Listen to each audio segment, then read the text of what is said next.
제가 공직선거법 중에 허위사실 공표죄 폐지 법안은 제가 국회 들어오자마자 준비를 해서 낸 법안입니다.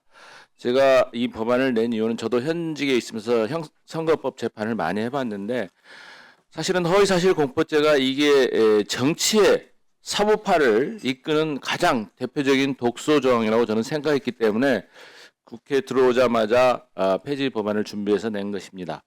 미국 같은 사례를 들면 미국 같은 경우에는 표현의 자유나 국민의 알 권리를 중요시하기 때문에 명예훼손죄라는 죄로 한 번도 형사 기소돼서 처벌된 적이 없습니다.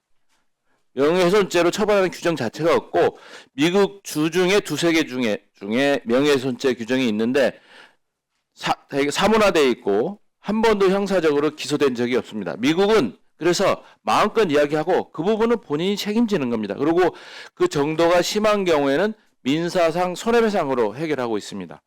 그런데 우리나라 똑같이 헌법상 표현의 자유를 보호하고 있고 중대한 권리죠. 국민의 알 권리. 그럼에도 불구하고 지금 형법에 명예훼손죄로 처벌하고 있습니다. 그런데 지금 또 공직선거법에 그보다 훨씬 더 엄중하게 더구나 지금 당선자의 지위를 박탈하고 또 낙선자 같은 경우에도 이게 유죄 판결을 100만 원 이상 받으면 뭐 5년, 10년 출마하지 못하는 굉장히 엄격한 규정으로 되어 있습니다.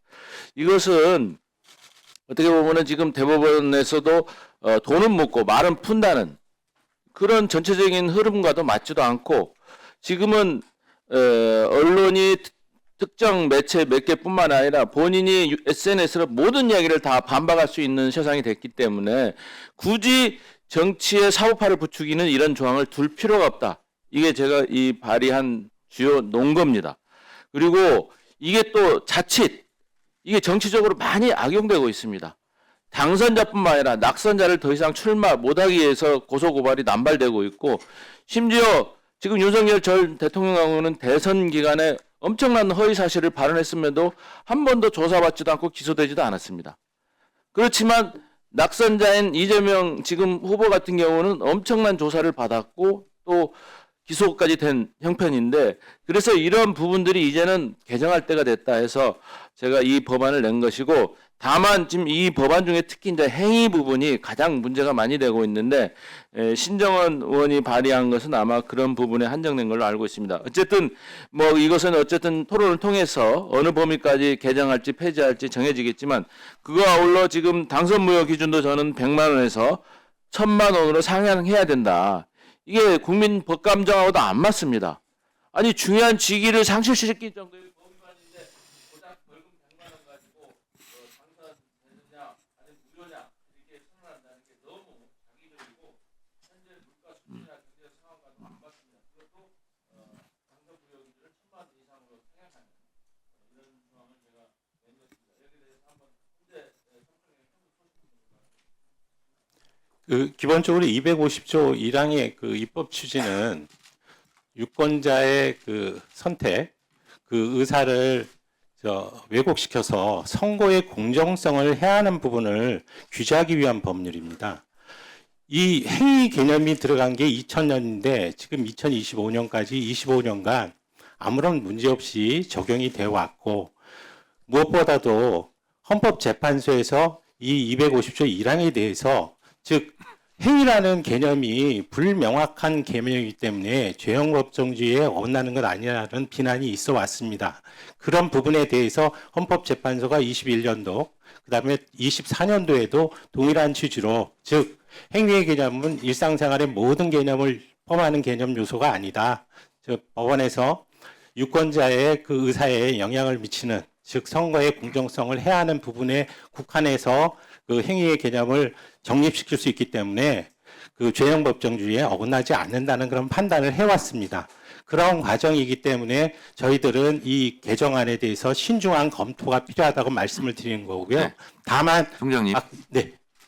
그 말씀 중에 국민의 또 인식의 오류가 있을 수 있기 때문에 제가 바로잡고 네. 다 들었어요. 사무총장님께서 제 얘기에 대해서 말씀하실 거 있으면 하세요. 자,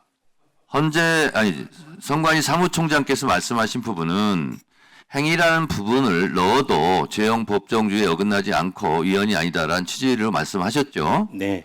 자, 근데 이것이 20년 전에 들어갔다면서요. 그러면 행위라는 말을 빼더라도 위헌은 아니라는 거잖아요.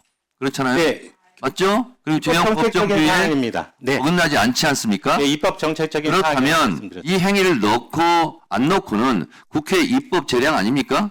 거기에 해당합니다. 그렇습니다. 네. 그래서 이렇게 두 개를 다 말씀하셔야지 한쪽만 말씀하시는 그래서 제가 아까 하시니까 말씀드리려고 제가- 했는데 끊으셔서. 제가 이렇게 확인을 해 드리는 겁니다. 네. 그 위원장이 진행하는 데 있어서 너무 그렇게 하지 마세요. 위원장이 말하는 중간에 들어와서 우리한테 말을 가볍게 만들고 이렇게 하는 건 하지 마. 지금 제가 불리한 내용을 유도했습니까? 양쪽에 반쪽짜리 진실만 있으면 안 되잖아요. 그래서 양쪽을 제가 듣기 위해서 말한 겁니다. 유상범 간사님 오늘 너버스 합니다. 너무. 왜 그러세요? 유난히 심하잖아요. 오늘 또. 아름다운 그거 쓰세요. 응? 그것은 한국어로 뭐예요? 알아서 찾아서 한번 얘기해 보세요. 자, 그리고 위원장에 대해서 자꾸 진행에 대해서 말씀을 하시는데 여러분들도 곽규택 의원님도 재선 3선하면 위원장 할 거예요. 근데 지금처럼 하면 못할 가능성이 높습니다. 그러니까 자제하시고 위원장이 하는 것을 잘 보고 배우세요.